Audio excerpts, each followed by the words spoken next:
Shloka world में आपका स्वागत है।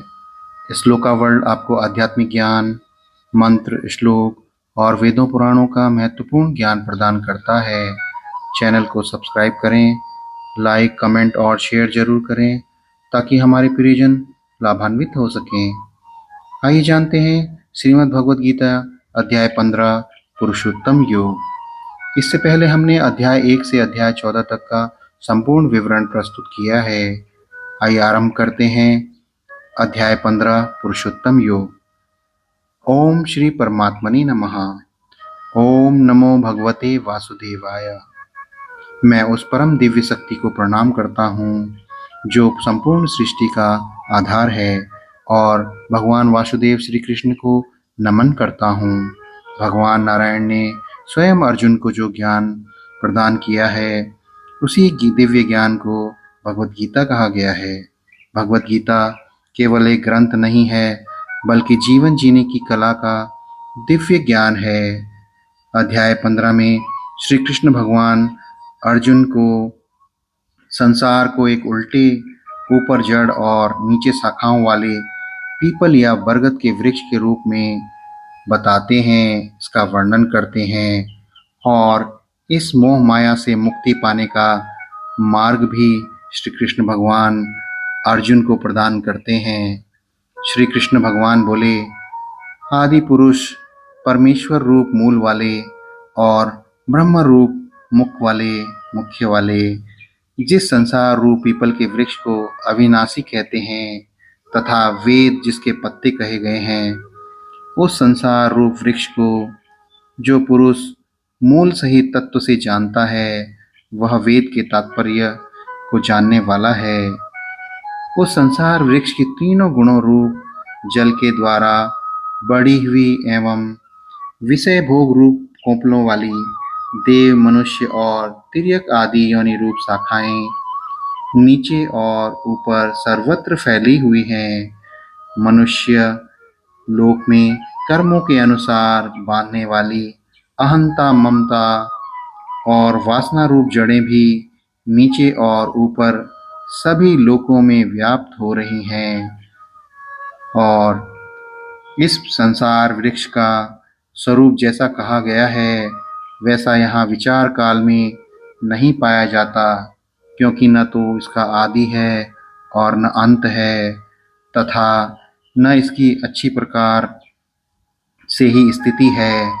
इसलिए इस अहंता, ममता और वासना रूप अति दृढ़ मूल वाले स्वरूप संसार रूप पीपल के वृक्ष को दृढ़ वैराग्य रूप शस्त्र द्वारा काटकर उसके पश्चात उस परम पद रूप परमेश्वर को भली भांति खोजना चाहिए, जिसमें गए हुए पुरुष फिर लौटकर संसार में नहीं आते और जिस परमेश्वर से इस पुरातन संसार वृक्ष की प्रकृति विस्तार को प्राप्त हुई है, उसी आदि पुरुष नारायण की मैं शरण में हूँ।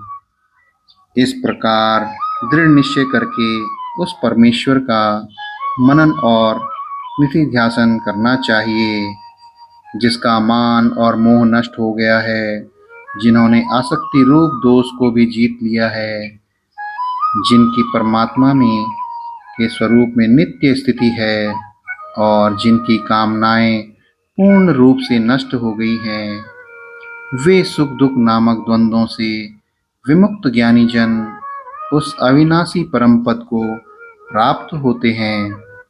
जिस परम पद को प्राप्त होकर मनुष्य लौटकर संसार में नहीं आते, उस स्वयं प्रकाश परम पद को न सूर्य प्रकाशित कर सकता है, न चंद्रमा और न अग्नि ही। वह मेरा परम धाम है। इस देह में यह सनातन जीवात्मा मेरा ही अंश है और वही इन प्रकृति में स्थित मन और पांचों इंद्रियों का आकर्षण करता है। वायु गंध के स्थान से गंध को जैसे ग्रहण करके ले जाता है, वैसे ही देहादि का स्वामी जीवात्मा भी जिस शरीर का त्याग करता है उससे इस मन सहित इंद्रियों को ग्रहण करके फिर जिस शरीर को प्राप्त होता है उसमें जाता है।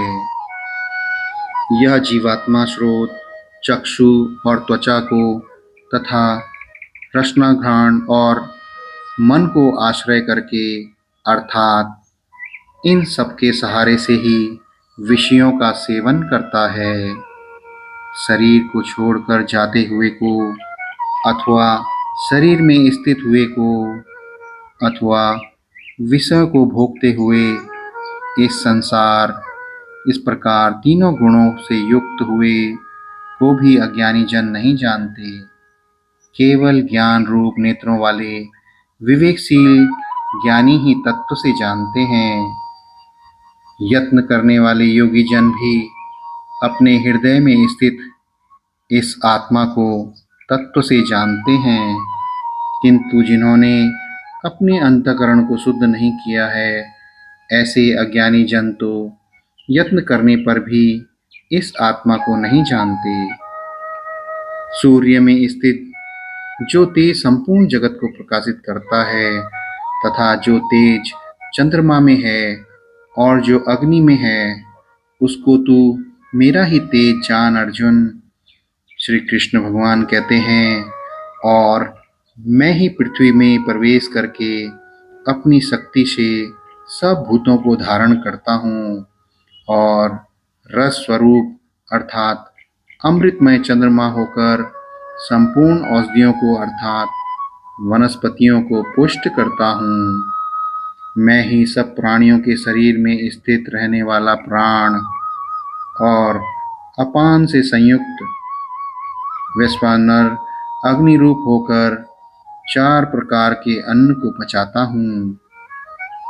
मैं ही सब प्राणियों के हृदय में अंतर्यामी रूप से स्थित हूँ और मुझसे ही स्मृति, ज्ञान और अपोहन होता है और सब वेदों द्वारा मैं ही जानने के योग्य हूँ तथा वेदांत का कर्ता और वेदों को जानने वाला भी मैं ही हूँ।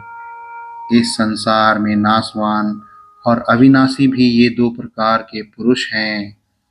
इनमें संपूर्ण भूत प्राणियों के शरीर तो नाशवान और जीवात्मा अविनाशी कहा जाता है।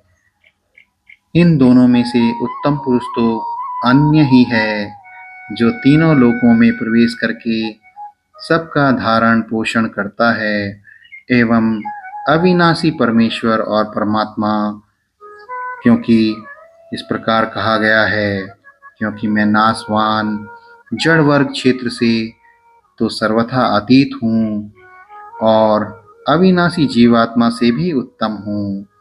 इसलिए लोक में और वेद में भी पुरुषोत्तम नाम से प्रसिद्ध हूँ। हे भारत, जो ज्ञानी पुरुष मुझको इस प्रकार तत्व से पुरुषोत्तम जानता है, वह सर्वज्ञ पुरुष सब प्रकार से निरंतर मुझ वासुदेव परमेश्वर को ही भजता है। हे निष्पाप अर्जुन, इस प्रकार यह अति रहस्य युक्त गोपनीय शास्त्र मेरे द्वारा कहा गया है। इसको तत्व से जानकर मनुष्य ज्ञानवान और कृतार्थ हो जाता है। इस प्रकार श्री कृष्ण भगवान अर्जुन को पुरुषोत्तम ज्ञान प्रदान करते हैं। अध्याय 5 में अति रहस्य गोपनीय ज्ञान, तत्व ज्ञान श्री कृष्ण भगवान अर्जुन को प्रदान करते हैं। इस प्रकार अध्याय 15 पुरुषोत्तम योग पूर्ण हुआ। जय श्री कृष्णा। ओम नमः शिवाय। हर हर महादेव।